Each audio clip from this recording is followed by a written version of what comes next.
All right. Well, welcome everybody. Thanks for spending some of your Friday here with us. I'm Nelson Thulin from Johnson Consulting. This part of one of a number of video series we have to help clients and funeral service and world in general stay up to date with what's going on. For those of you that may or may not have seen some recent articles in the Washington Journal regarding FTC compliance and NFDA, as well as FTC sweep that's gone out there recently on phone disclosures. Poul Lemasters, which I'm sure many of you know, as well as Nicole Wiedeman from Dead Ringers, they conducted their own webinar, I think 2 weeks ago or something like that, specifically around the FTC compliance and what has been happening in the wake of those sweeps. And at that time, I asked the both of them to join us again. Not only will we touch on that, but more specifically, what we've been hearing about for the last few years about the updating of the FTC Funeral Rule, specifically related to online pricing disclosures.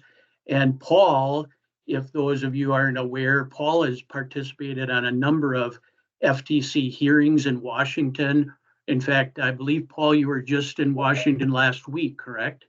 1 week ago today, matter of fact, about this time, sitting right in front of the FTC. So, yeah. Well, there you go. The eye of Mordor was upon you. So anyhow, thank goodness for that recent experience. I believe we can safely say that we've got the newest, latest breaking information that's available. Obviously, nothing has been put into administrative rule or law or anything like that, but Paul, probably better than anyone with the dual licenses of being a funeral director and a lawyer, has a really good take on where the FTC is going with this.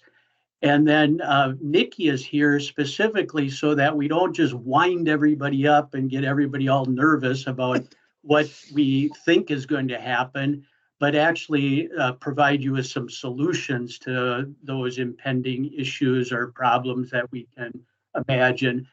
So I can speak for my own experience with Nikki and Dead Ringers. I've recommended numerous clients in the past utilize their services for Phone Shopper, and has a really, really dynamic dashboard that allows you to look at the results, and they can pinpoint specific areas that you want to, delve into, especially in this case, to be able to get a sense of how your staff and team members are answering and fielding these questions will be tremendous feedback. And then, like I said, not only that, but the help to right the ship if it's needed. So with all that introduction, Paul, why don't I just give you some time just to recap what you know from FTC and what's been happening.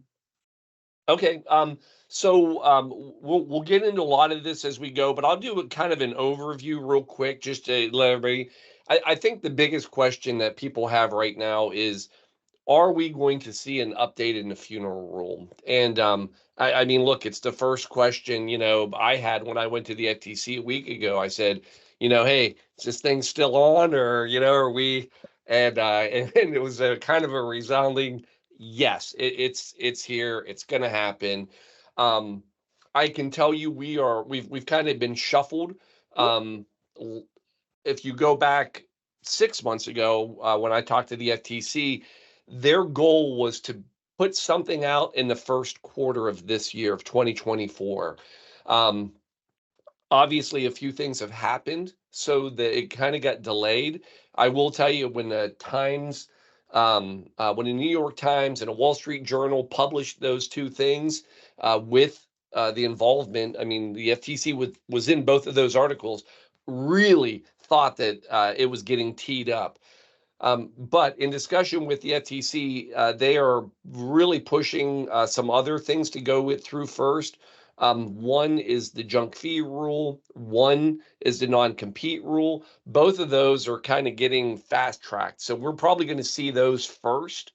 But the where we stand, and I mean, they said it. They said literally, they said, look, all arrows are pointing. You know where they're pointing. It's going to happen. But this may be later in the year of 2024 before they actually release the next part of this. And we'll talk about that at the end. Like, what does that mean? But they made no bones about the fact that this was going to still be on their list. They see a change coming. They want to see price online, among other things. So yeah, it's on its way. I just think that maybe now it's probably a solid year before it'll go into place. But I think they're going to keep poking at us until that happens. Aside from speculation regarding what might happen, can you kind of recap a little bit of what you and Nikki spoke about a couple of weeks ago there, specifically on what the findings were from the FTC sweep and maybe some big takeaways that everybody should be thinking about with regards to instructing their staff or giving them some suggestions on how to field questions? Yeah, I think yeah, why don't we'll start walking through some of that. I'll let Nikki kind of lead off because we kind of have we had a few questions we kind of asked back and forth. So if that's okay, we'll start doing that. What do you think, Nikki? I'm fine with it. All right. Okay, and Nelson, thanks as always for coming to us, and we always enjoy working with Johnson Consulting. So it's good to be here today. And again, I'm Nikki, and I'm kind of the art behind the phone part here and working with Paul. We've been living, breathing, eating, sleeping FTC over the last 6 weeks or so, I believe now. So it's so important and it's so expensive if we don't follow the rules. So we've learned a lot, even with our own clientele, on how we need to not only be compliant but also have compassion at the same time. So I've learned a lot from Paul on the technical side of things, and I think it's important that we recap that within our own profession. So just high level, Paul, what did happen that got us to this point?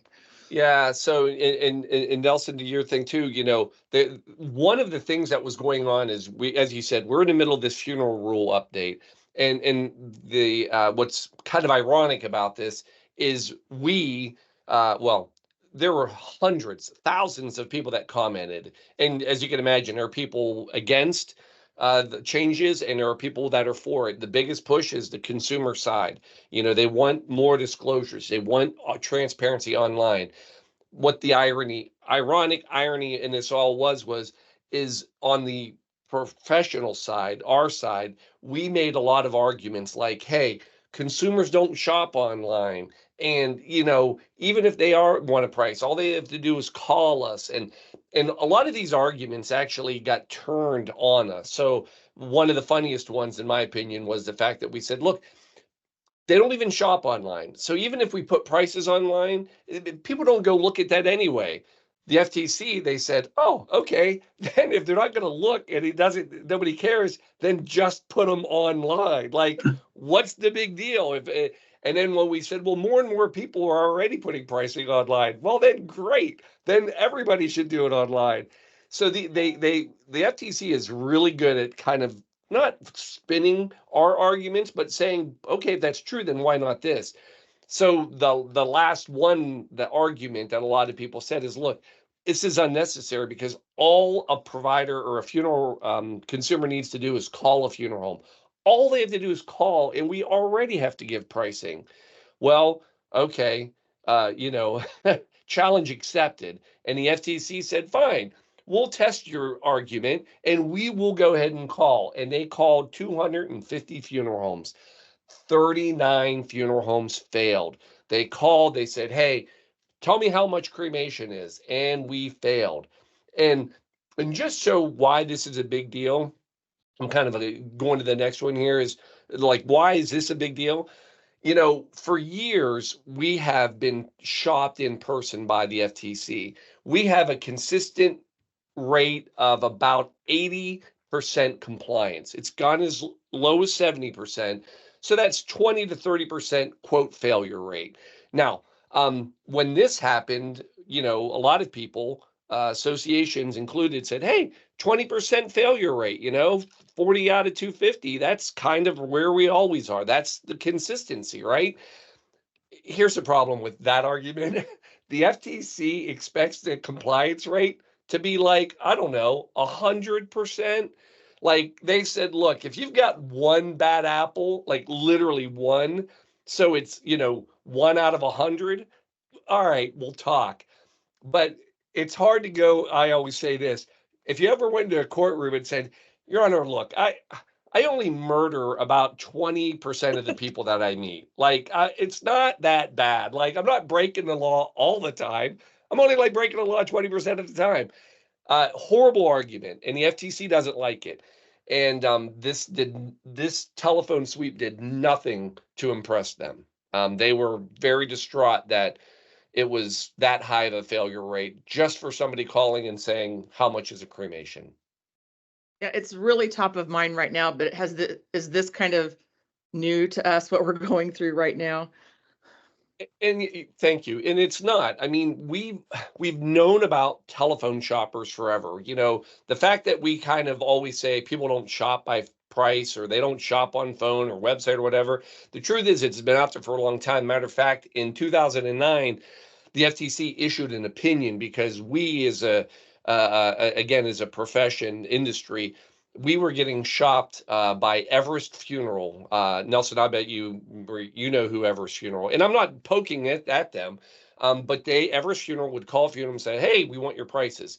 And somebody said, wait a second, I know you're not shopping me, you're not using me, you're just getting prices so you can post them on your own or share them with families, and I don't want to do it. And the FTC said, nope, you, by the rule, have to give out your prices on the phone anytime somebody calls and asks. And that anyone is an individual, a partnership, a corporation, an association, a government agency. So no matter who calls you, friend, family, foe, you got to give them accurate pricing information. I just thought of the whole murder scene you created there. And we track in our calls if pricing is given. It's literally 25% where we don't get a price. So it's in line with kind of that rate. And we don't have the luxury now to we never had the luxury, but now it's really easy for folks to just pick up the phone and get that information. So we hear lots of things, though, I'll email it to you, whatever that is, and we'll talk about that here in a moment. But so speaking of that, what does the funeral rule require for phone disclosure? Yeah, the biggest thing here is it's absolutely pricing information. And that's what they were going after with the FTC. Again, we've learned some new things. So one of the things we learned is, so when we were in our meeting at FTC, we had several people with us, and we brought some members, we brought funeral providers, and, they kind of went down this road, and I get it. The idea was, look, when somebody calls us, we don't want to just tell them a price. The idea is, we want to be able to, oh, I'm so sorry.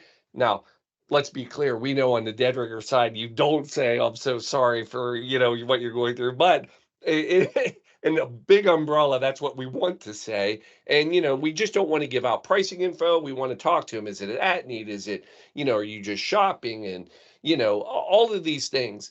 And what the FTC said at that meeting was, of course you do. And of course you want to. And we want you to be able to do that. However, when the question comes down to how much is fill in the blank a cremation, because that's really what we now know that they asked, you have to give them that information. And it's got to be accurate. And that's where we fell apart. Yeah. So about the price, what is accurate and what's required? Yeah. So what is accurate pricing? So this is kind of a depends question. But actually we have a little bit more detail because this is something else that only you on here are learning for the first time. We now know that, and this is subject to change, But for the purposes of their last shopping that they did, accurate to them means it had to be within $100 of the price. Meaning, that doesn't mean $100 like if off of your price list you could be off. What they would do is they would call you twice, and they would ask you, and they wouldn't give us exactly what they said. Why would they?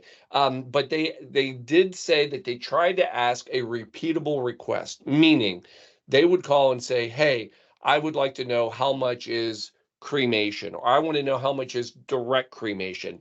And we believe they were really asking about direct cremation because they know that that is an actual price on your price list that you could give the range. And what they would do is they would call back. If you were more than $100 off when you gave them that pricing information, they deemed that to be a material defect and a fail. So if you're within $100, you were fine. So that we now know is really what accurate means. Yeah, I'm going to do a little aside here too. I'm going to protect the innocent. Let's just say that. And I had a fellow funeral director send me a link to a news organization, a TV channel that must have been having a slow news day. And they sent out some of their roving reporters to place calls into a funeral home and doing exactly the same thing. And it's all on camera. And they interviewed someone from the FTC. And this funeral home's name was slathered all over this particular news article. Then they go back in to visit, and what they found, material or not, there was a difference when asking for the same exact thing. And now it's not just being in violation, but it's also violating your community in that you're not presenting yourself as having integrity. So just kind of want to bring that up. That was a little scary. No, and Nikki, I want to follow up on that because, one of the things, look, first of all, everybody on this call, if you're not worried about a $51,744 potential penalty for violation, please friend me because I want to roll with you because you are my kind of person and you can buy dinner. Most of us, though, are worried about a potential. And by the way, you'll fail twice. So it's really going to be $102,000+. And again, if that doesn't bother you, I want to be in your circle because you play hard. But I always tell people that's kind of the least of the worries. The worst part, I believe, is always the community and the public announcement of this.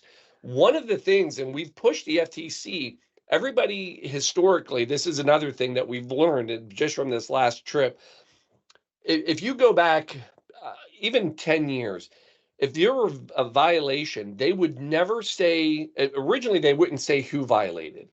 Then once they started saying who violated, then they wouldn't tell you who. So, and we've always pushed them because we wanted more information. And now the FTC, they're at a point, and if you look and pull this up, they didn't just say 39 funeral homes, failed. Oh no, they put a link of every funeral home so you could look them up. And I'm sorry, I'm not trying to laugh at this, but it is just like such the FTC is really kind of getting good at what they do. Then they put the letter that they sent to them that explained why and how they failed. And I always tell people this is the worst part about the FTC sweeps that they do is that this becomes public information. And I'm telling you, I've seen it happen across the country. The media gets it. They have a slow news day, because it's headlines, right? Funeral home violates federal regulations with major infractions, or, the wording is not fantastic at all. And then they do these undercover things. This can be the most damaging part of it. Yeah. And, we've talked, sorry. Well, just something that you mentioned earlier there, Paul, with regards to pricing and when people call into funeral homes, we do a process of business assessments and we interview the entire staff on a funeral home when we go in to visit with them. And this is a routine part of our conversations about shoppers and how that's handled. And it is not uncommon at all for me to see a variety of different answers come out of direct cremation, and not for a fault of anybody. It's just their own internal interpretation. So somebody may look specifically at the printed word and numbers in the GPL, but somebody else will say, oh, but that doesn't include an alternative container, so that's more. That doesn't include the third-party crematory that we use. And so you may be doing exactly in your mind what you feel is the correct thing, but a takeaway I would suggest for all funeral homes is circle the wagons and collectively decide how are we answering that question, and make sure that it is based upon the printed word, the thing that's going to be proved or held against you in any kind of update violation or things. Yeah, you're leading in just my thoughts here, Nelson. If you're not training consistently on this stuff with your staff, you can get yourself in trouble, obviously. And I've worked with firms where they require their staff to memorize. You memorize the price list. So when someone calls in, you're not going to stumble through it. And then it also provides consistency amongst the staff, and not just from a technical part, but in how you treat the customer calling in. So it's important that you revisit this. And I know a lot of firms will have a huddle in the morning. Let's do an FTC quiz this morning, doing what you can to keeping this at top of mind. And we've talked specifically about pricing, but there's also the disclosures part. So Paul, I'm going to lead you into that discussion. Yeah. So, and I want to come back to that too, because the FTC, we've been saying it, and the FTC has now said it. And also you said it, it's this repeatability of it. The FTC, they didn't call places and say, we're going to ask you one question this time and another question another time. I mean, they were looking for something that was very repeatable. And you're right. I think a lot of times people get so hung up and they worry about, it's not that they don't worry about. The problem is everybody has their own view of how to answer a question. And you've got to train, you've got to be repeatable. The worst thing that I think that can happen out of this is that people become so paranoid and defensive that you lose all art of, and that's Nikki's side. And what we do is, and I know people doing it. Well, Paul, you know what we're doing? When somebody calls us about cremation, I'm going to give them the direct cremation price, and then that's it. Well, shame on you, because it's a 1 in probably 10,000 chance that the person calling is an FTC person, versus it's a family consumer that you really need to be dealing with, and just giving that price is a disservice to them and to you. But Paul, get back on track. Yes, the worst part about this is right now when you think, okay, pricing, I got it.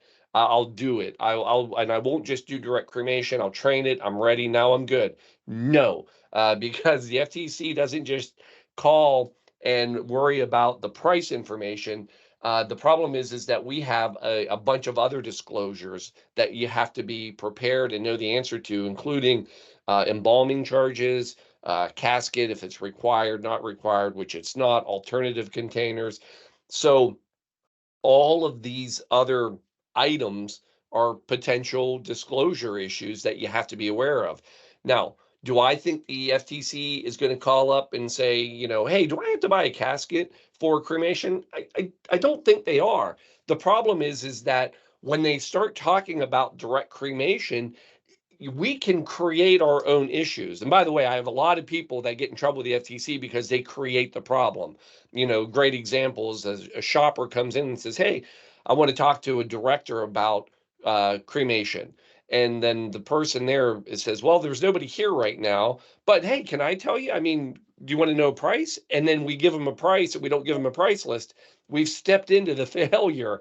And that's happening on the phone now. We find on telephone disclosures, because they say, well, how much is a direct cremation? And then somebody goes down this path, and we have some of these calls that we've actually used in our training now, where all of a sudden they start talking about, well, here's how much a direct cremation package is. And it does include, by the way, the alternative container, and that's this much. And somebody says, oh, do I have to have an alternative container? And they go, well, yeah, you have to, da, da, da. Well, now you've kind of broken some rules on yourself, because one, while an alternative container may be required, you have to also make sure that if you're saying it's included, that they have an option to provide their own. You can't now. Does anybody do that? Probably not. But the idea is you have to understand what you can and can't say, and sometimes less is more, and that's where we get in trouble. But now we have all these other disclosures that we have to be familiar with and be able to discuss repeatedly. Yeah. So the other, if I pause a moment for like a commercial moment there for both of you, I can well imagine there's a lot of owners there and they're thinking, okay, I get it, I got to train some folks, but I'm not altogether that sure about it myself. That funeral rule came out 40 years ago. yeah. And unless you are revisiting it on a regular basis, you're just not going to be up to speed. So I'll give you a moment just to plug. You've gotten together and put together a video that would be a tremendous training tool supplement to what people are going to come out of this meeting thinking, oh my God. So Yeah, we were going to recap this at the end of the call, but we know that this is important.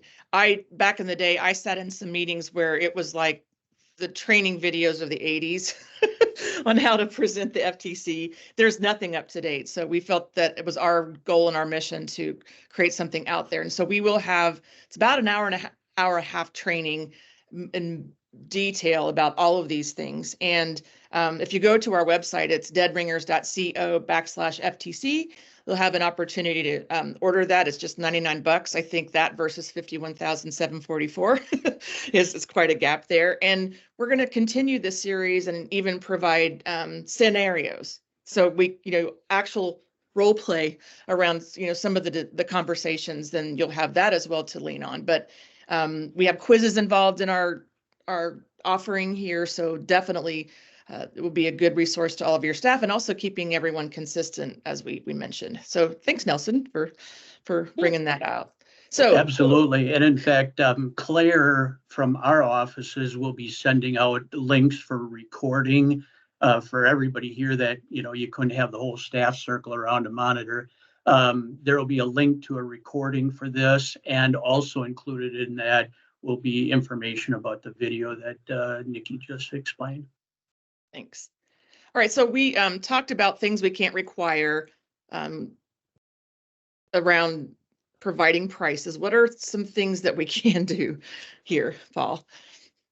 Yeah, and again, I'll go over the basics real quick. Again, we go into pretty good detail into training. We try to really sum up, but some of the common questions we get is, can you ask to call back if no one's present? So I'll give you the technical answer, and then Nikki, I want you to put the art onto it. The technical answer is yes. If somebody calls and there's no director available, or you're in a service, or there's a whatever, you are allowed to say, there's nobody available at this time. Can you call back in 10 minutes? Call back in an hour, whatever. That's the technical answer of what you can do. But never expect someone to call back, especially a price shopper. It's our job to educate people. You get a name, you get a phone number, and we'll be wrapping up with helping a family in about 30 minutes. Is it okay that I have Joe call you and he can provide this information for you? That simple. If you put all the work on the consumer, and if they have no idea who you are, they're simply shopping, they're not going to call you back. So, being the art of this is not letting the consumer move on to your competitor. It's you taking control of it and giving them the opportunity to talk with someone live, and that you take the responsibility. So, yeah. So to follow up on that one, the other part of that, the technical side is, remember, you cannot require a name or a phone number or email to give out information. However, as Nikki said, I'll let her say it again. Don't rely on the consumer to call you back. And if they don't give you their name, that's fine. And I think a lot of times, I come from a pre-need background. We always want to push. I think sometimes we kind of have to, take the reins and kind of pull back on this, and that let the consumer run with this. We don't want to get into any trouble here. But every single time someone calls, and if there's not a funeral director available, ask for a name and a phone number and some time frame that you can get back to them. And I think we're going to talk about this in a minute, but sometimes your answering services do better than you if you do use an answering service because they're required to get this information, and you should be required to get this information with your own staff. So that being said, we have business hours, right? So maybe it's 8 to 5, and if someone's not available, can we ask folks to call back during that time frame? Yeah. So the technical, again, answer is yes. You are allowed, if it's after hours, to say, unfortunately, there's nobody here at this time. Can you call back during normal business hours? And again, this is acceptable. The idea, though, is I'm always going to push to say, look, you have one shot of somebody. If they truly are a shopper, you might have two, but yeah, you have one shot to make that first impression. And anybody that can provide pricing, train them as long as it's legal. Again, some states don't allow unlicensed people to give information, but yes, you can have them call back during normal business hours. Yeah. So yeah, and you taught me something I think that I found really interesting is that we tend to shy away from mentioning that we even have an answering service. We're available 24/7. And you said, I don't think there's really anything wrong, right, with sharing that you have an answering service. Can you expand on that just a little bit more, your thoughts there?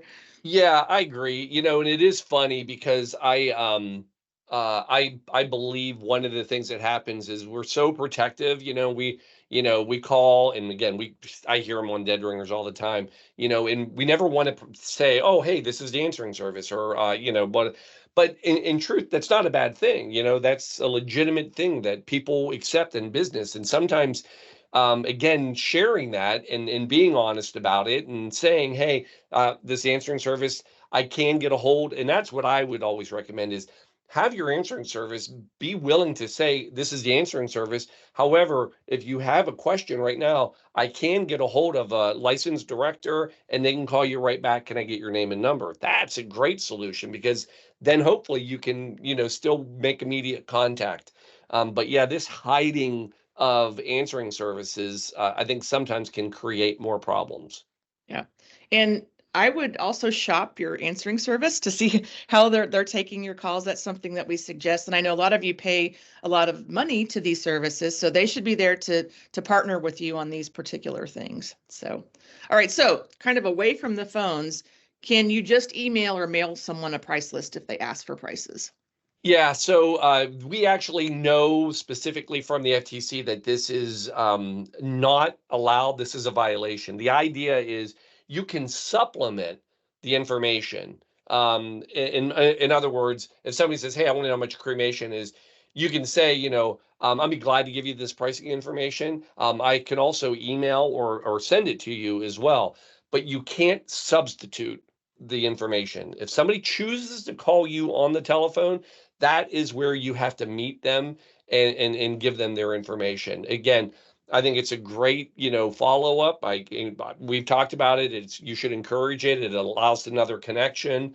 I believe in a follow up phone call, even like after, I'll go through it now. I'm going to send it and email everything. How about once you get it and look at it, we'll do it again. And this also kind of leads into the website. And I think I see somebody had put this up on as a question.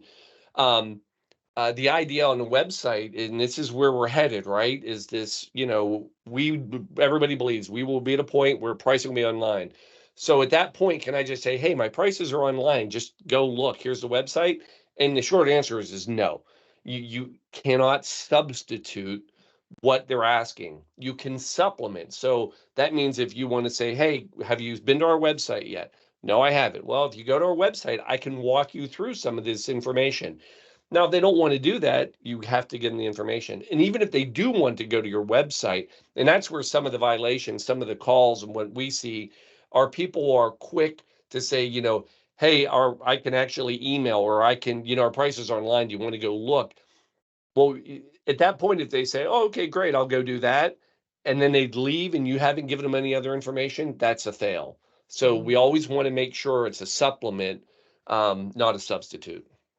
Yeah, and a little bit of the art here. One, if you do email something after you have the phone conversation, check your grammar. And if you say you're going to email something, email it. Those are some things that we see that, there isn't follow-up there, but you have an opportunity too to educate people. I know a lot of us have really good marketing materials, maybe a PDF file that has a little bit of history about your firm that you could attach to that as well. I love the idea of follow-up after an email. And if you're going to send folks to your website, tell them where to go. I think you'll find some great information. If you go to our website, click on services, and under services, it's going to recap a lot of what we talked about today. So you have these tools, explain how to use them to the families that call in. So, I know a lot of us do package pricing. What about talking about packages in this? What can we do? Yeah, and I saw that, and I'm going through one thing, Nelson, Claire, I know you're out there. There's some great questions on here, and if we don't get to all of them, if it's possible, Nikki and I, what I'll promise we'll do is if you can get all the questions, anything we didn't answer, I can get you some answers, and we can send out those to everybody afterwards. But packages did come up. So the FTC technically does not oversee packages. What do I mean by that? Well, so direct cremation is sort of a package, so they do oversee that. But when it comes to like packages like what we have, and I've seen the price list, the premium cremation package, and then the not so premium cremation package, and hey, this is just above a direct cremation package. Those the FTC doesn't regulate. And because of that, that's not what they want. The idea is, and again, we've learned this as well from the FTC, you are free to share your packages with. However, you need to include the itemized pricing that is within those packages if that's what you're going to share. So if somebody calls you up, to me is a great example. If somebody called up and said, hey, I want to know how much direct cremation is. Well, that is a very specific question. Now, you don't have to simply say direct cremation is $9.99, because in fact, that's not a correct answer, because your direct cremation is to have a range. So you could say, well, I know, okay, you're curious about direct cremation. Let me share that our direct cremation ranges from this price to this price. And there's a whole art to get the most expensive first, the least, whatever. Well, that's not for today.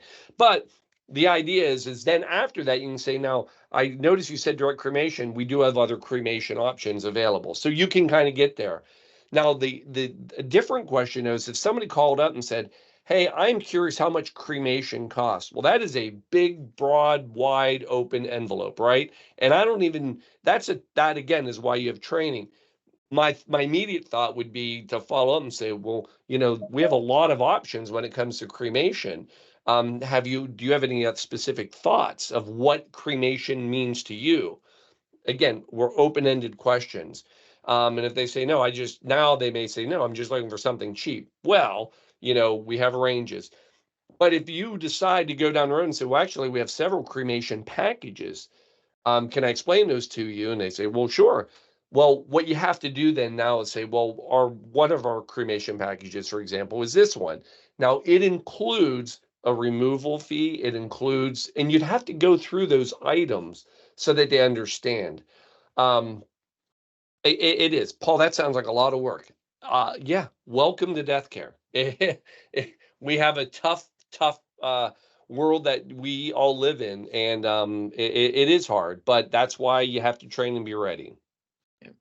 So kind of as we wrap here, any kind of thoughts of the future, especially in light of your recent visit to DC?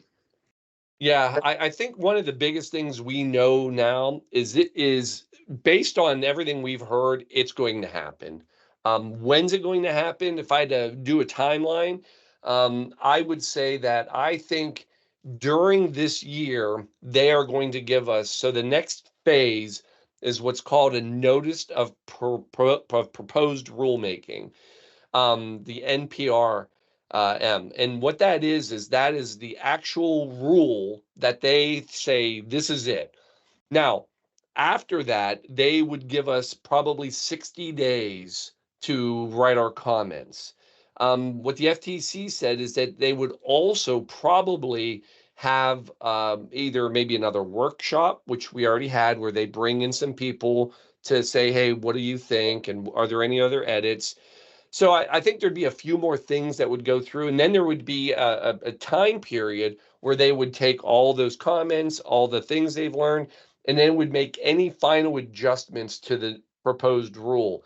And at that point, it would go into effect, but not as of that date. They would probably allow maybe a 6-month rollout. In other words, so play this out. If in 6 months we got the rule, right? Then there'd be probably 60 days of comments. Then they'll leave it open. There's probably a workshop scattered in there, or maybe some hearings. So we're probably, then it's another 6 months for it to kind of done. So we're already from right now we're a year out. And then probably maybe 6 months to actually allow everybody to kind of go into the new rule. So I would say we are easily looking at maybe a summer of 2025 now. So we're out there a year and a half, maybe summer, fall even. Now, what some people have brought up, and it's interesting. Hey, Paul, I don't know if you've been paying attention. There's an election going on. And what if it changes? What if this is now all Republican, and maybe this all goes away? Two parts to this. Part one, the FTC commissioners, there are there are 5. Right now, there are 3 Democrats and 2 Republicans. There can never be more than 3 of any one party. Normally, it does switch when a party switches, but it's not mandated.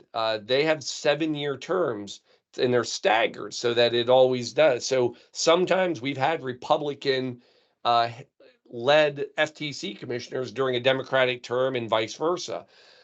The point is there's no mandate that if the office changes, that the chairs change. So you can't count on that. But go down another road. There's 2 more pieces that you have to understand. First of all, the FTC commissioners, the 5 of them, while they ultimately make the final decisions, they rely heavily on the staff of the FTC. When we go to FTC, that's who we meet with. They are not affiliated with any parties. These are long-term employees. They've been there. They're attorneys. They really have a very heavy voice when it goes to the commissioners. And right now, that voice among them, they want this changed. They believe it's time. And even if there was this big switch, I can tell you that over the last several years, even when we've had more Republican commissioners, the Republican commissioners that have been part of the FTC have also vocally said that they want to see an updated funeral rule. So I think a lot of, while some things like the non-compete rule, if there was a change in party, I think honestly that could disappear. I don't envision that that'll happen with the funeral rule. It's actually why they're pushing quickly to get the junk fee rule and the non-compete rule through while they have, I'll say, all control. And they know they can wait on the funeral rule because it's actually, they've had bipartisan support on this for the last few years. Everybody thinks that it needs to be updated. I just thought of something, and the 39 firms that were called out here, and those were only warnings at this time. Yes. Right. So, but if it had been a violation where it was not a warning, there's no longer this remedial aftermath kind of thing that you can kind of work through the fees. I'm trying to remember how that all together. So this is it's a great question. I'm glad you brought it up because I kind of forgot about one other big thing that happened at the FTC when we visited. There was an article in the Wall Street Journal, and it was really geared towards FROP, the Funeral Rule Offenders Program.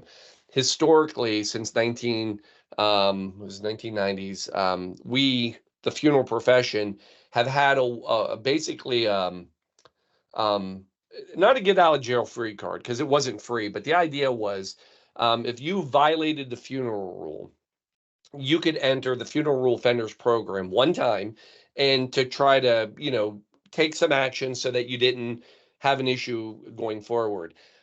We've had this for a long time.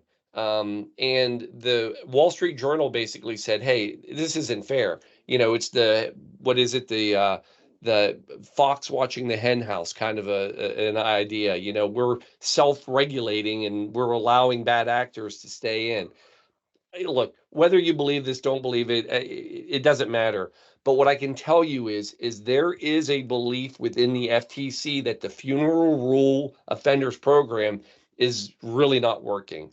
And the reason it's not working is that they've had it, for 20 plus years, and we're still at a consistent 20% failure rate, at least. So the idea is why do we have it? Now, what does that mean? We don't know. I mean, I asked, and they were like, yeah, I don't know yet. I mean, I guess on the one extreme, maybe they stopped secret shopping, and then, okay. The problem is that means if they get rid of FROP and then they got rid of secret shopping, that doesn't mean that they can't still go after and shop. It just means that if they did, and maybe they do it on a smaller scale, it means if you got caught, you'd be stuck with a penalty, you'd fight it. So it's a really extreme thing that I think they realize, they being the FTC, that this is something they have to really weigh the pros and cons. I hope we continue to have FROP. I think it's necessary. Yeah, as of right now, the telephone sweep was kind of like this single test of that. Now, I brought up, I said, are you going to continue to do this type of shopping?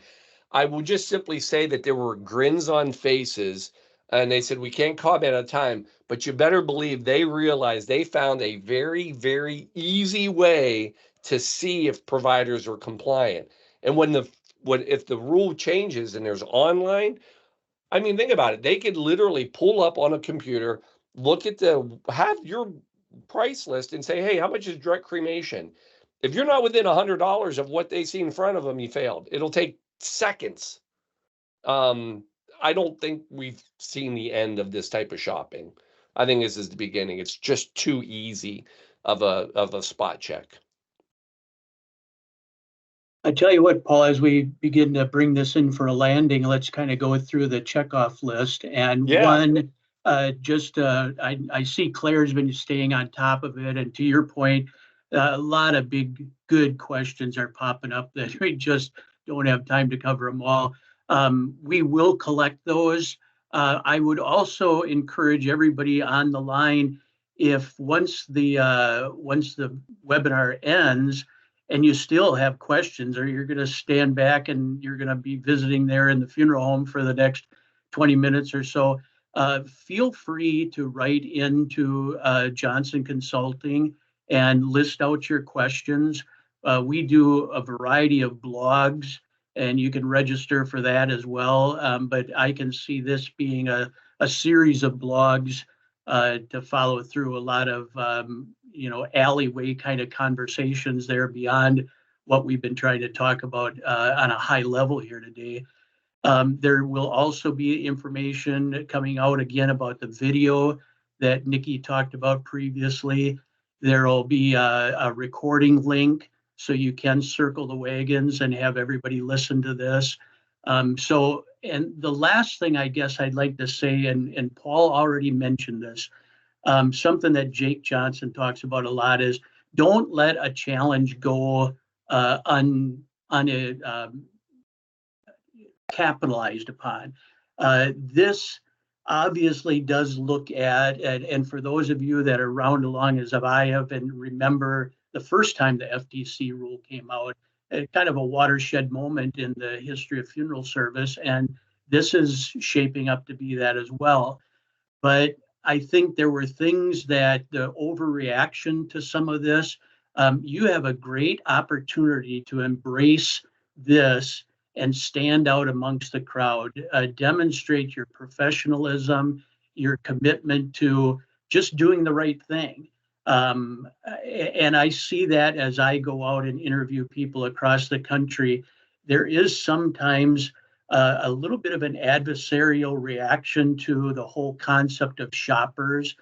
We're dedicated individuals that, sacrifice an awful lot to take care of people, and nothing is in our minds about cheating anybody or cutting corners or anything like that. A lot of times we all know it's answering a phone on your way to a committal service.